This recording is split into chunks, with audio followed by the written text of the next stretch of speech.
Hello students, welcome you all. स्वागत है आप सभी का।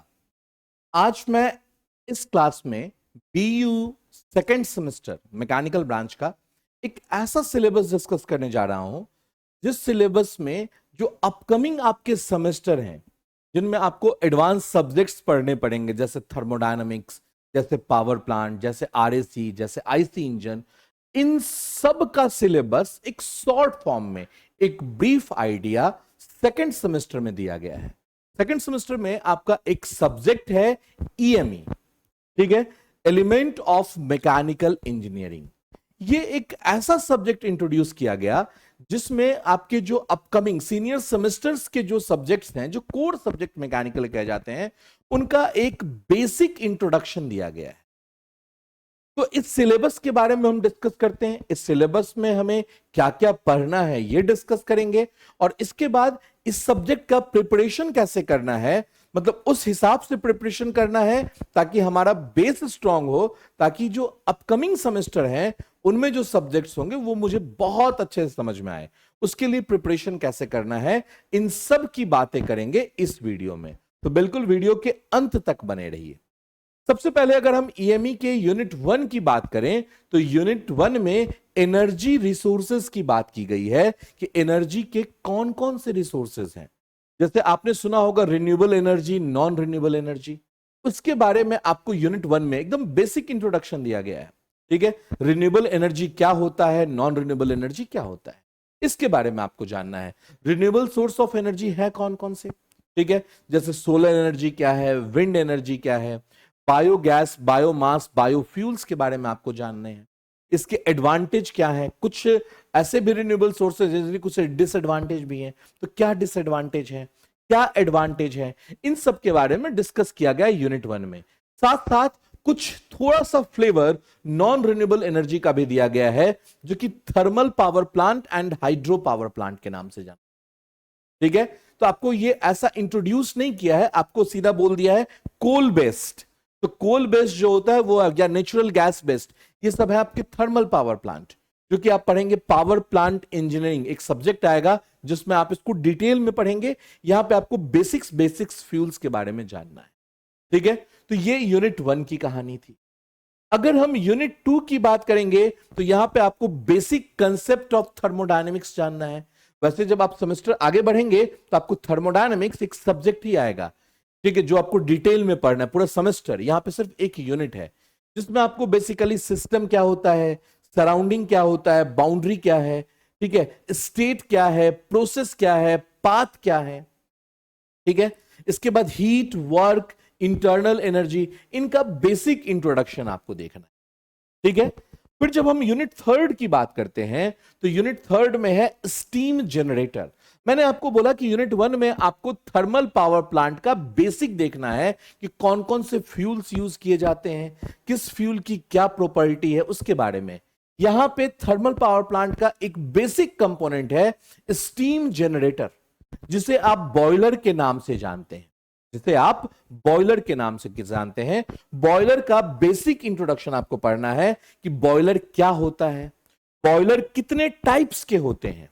ठीक है, बॉयलर जो है अब ऑब्वियसली बात है साइज में बहुत बड़ा होता है, उसमें हम स्टीम जनरेट करते हैं, तो स्टीम के अंदर ह्यूज प्रेशर होगा। बॉयलर अगर बर्स्ट कर जाएगा तो लोगों को हार्म भी हो सकता है। ठीक है, तो इसके लिए सेफ्टी एसेसरीज क्या लगाया जाता है, जिसे माउंटिंग के नाम से जानते हैं। बॉयलर की एफिशिएंसी बढ़ाने के लिए कुछ और इक्विपमेंट्स लगाए जाते हैं, जिन्हें हम बॉयलर एसेसरीज के नाम से जानते हैं। तो इसमें आपको बॉयलर के डिफिनीशन, बॉयलर के क्लासिफिकेशन, बॉयलर के माउंटिंग एंड एसेसरीज के बारे में जानना है। ये बेसिक बेसिक चीजें, मैं बार बार कह रहा हूं, ये कंप्लीट मैकेनिकल इंजीनियरिंग का सिलेबस उठा के एक साथ दे दिया गया है।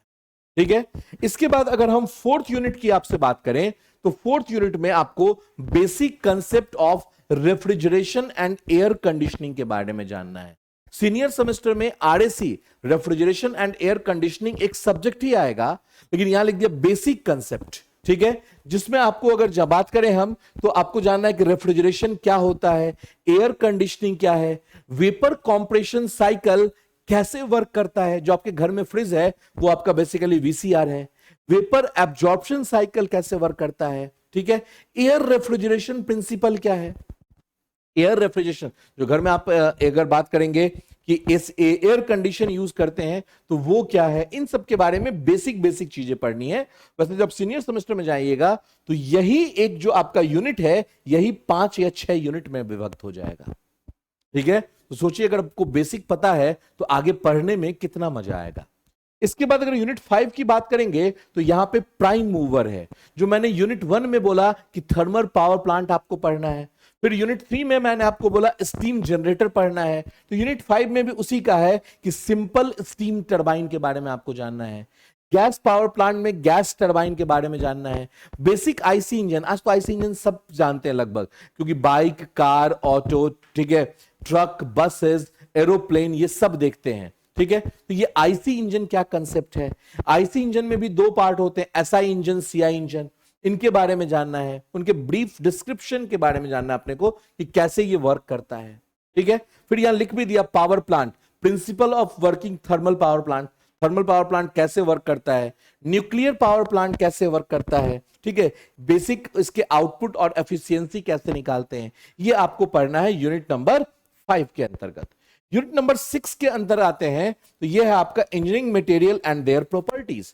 जो मटेरियल्स आप यूज करते हैं उनकी कुछ, जैसे मान लो सपोज हमें डैम कंस्ट्रक्ट करना, बांध बनाना है, या मुझे गाड़ी का चेसिस बनाना है, तो किस मटेरियल को यूज करें, किसका बना दे, कागज का बना दे, लोहे का बना दे, फाइबर का बना दे, किस चीज का बनाए, ये तब तक हम नहीं जान पाएंगे जब तक हम मटेरियल की प्रॉपर्टीज को नहीं जानते हैं, ठीक है। तो इसमें आपको मटेरियल के प्रॉपर्टीज के बारे में जानना है कि ferrous and non ferrous metals क्या होते हैं, आपने पढ़ा होगा ferrous and non ferrous metal के बारे में, ठीक है।